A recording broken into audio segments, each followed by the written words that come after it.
दिवसाची सुरुवात बरोबर आपण बघा, जर कोणी आपली स्तुती केली तर आपल्याला ते बरं वाटतं. कधी-कधी आपण एखादा नवीन शर्ट घेतो किंवा एखादी स्त्री एक नवीन साडी घेते आणि जर त्यांना कोणीतरी आपल्याला असं सांगितलं, की "अरे वाह! तुम्हाला हा शर्ट खूप खुलून दिसतो" किंवा "ही साडी तुमच्यावर खूप सुंदर दिसते." असं जर सांगितलं तर आपल्याला खूप बरं वाटतं किंवा आपल्याला आनंद होतो. आपलं खरं वय जर असं कोणाला सांगितलं, की मी इतक्या वर्षाचा आहे आणि पटकन कोणीतरी सांगितलं, "अरे वाह! वाटत नाही तुम्ही इतक्या वर्षाचे आहात म्हणून. तुम्ही तरुणच दिसतात." असं म्हटल्यावर जरा थोडंसं अंगावर एक मूठभर मांस आपल्याला चढल्यासारखं वाटतं आणि थोडंसं आपल्याला बरं वाटतं. शेवटी स्तुती कोणाला आवडत नाही. स्तुती प्रत्येकाला आवडते. पण हे वाईट नाही, की कोणी आपल्याला आपली स्तुती केली आणि आपल्याला थोडं बरं वाटावं. ही काही वाईट गोष्ट नाही आहे. बाकीची स्तुती जी असते, काहींची स्तुती किंवा उत्तेजन देणारे हे शब्द मनुष्याला खूप आवश्यक असतात.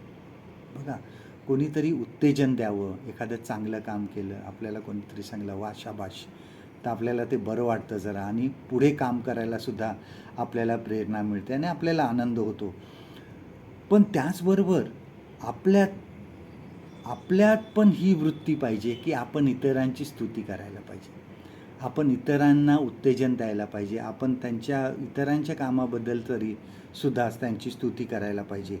आणि ज्यांच्या अंगामध्ये जर गर्व आला, तर असा गर्विष्ठ जो माणूस असतो, हा फक्त स्वतःची स्तुती घेत असतो. तो दुसऱ्यांची स्तुती करायला किंवा इतरांना उत्तेजनाचे शब्द द्यायला त्याच्याकडे वेळ नसतो. तो फक्त स्वतःवरच लक्ष केंद्रित करत असतो. बघा, पाऊल जो आहे, पाऊलाचे जर पत्र तुम्ही बघितले आणि वाचले, त्यामध्ये प्रत्येक पत्रामध्ये पाऊल इतरांना उत्तेजन देतो, इतरांची स्तुती करतो. बऱ्याच वेळेस त्यांनी पत्रामध्ये असं लिहिलेलं आहे, की तुझ्यामध्ये विश्वास वाढत चालला. आम्हाला ते आनंद वाटतो, आम्हाला बरा वाटतो. तू ह्या ठिकाणी असं चांगलं काम केलं, आम्हाला आनंद वाटला, आम्हाला बरं वाटलं. असं कुठल्या ना कुठल्या तरी पत्रामध्ये बघा पावलांनी लिहिलेलं आहे. हे ह्यासाठी, की जे काम करत होते देवाचे त्यांना उत्तेजन मिळावं आणि त्यांना पुढे जाण्यासाठी एक प्रेरणा मिळावी. त्यासाठी पाऊल नेहमी त्यांची स्तुती करत होता. कोणी चांगलं काम केलं तर त्याच्या पाठीवर थाप मारायला विसरू नका. कोणी मुलांनी जर चांगलं काम केलं, मुलांनी जर यश संपादन केलं, तर त्यांची स्तुती करायला मागे पुढे पाहू नका. त्यांची स्तुती करा, त्यांना उत्तेजन द्या.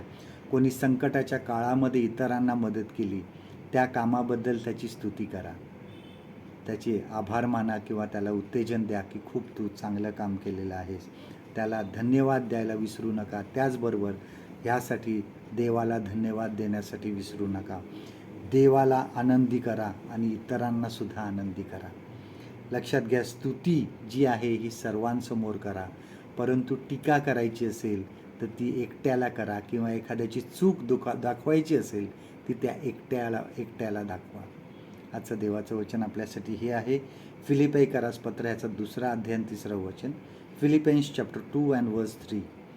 तुमच्या चित्तवृत्तीत तट पाडण्याचे किंवा पोकळ अभिमान धरण्याचे काही नसावे, तर लीनतेने एकमेकास आपणापेक्षा श्रेष्ठ माना.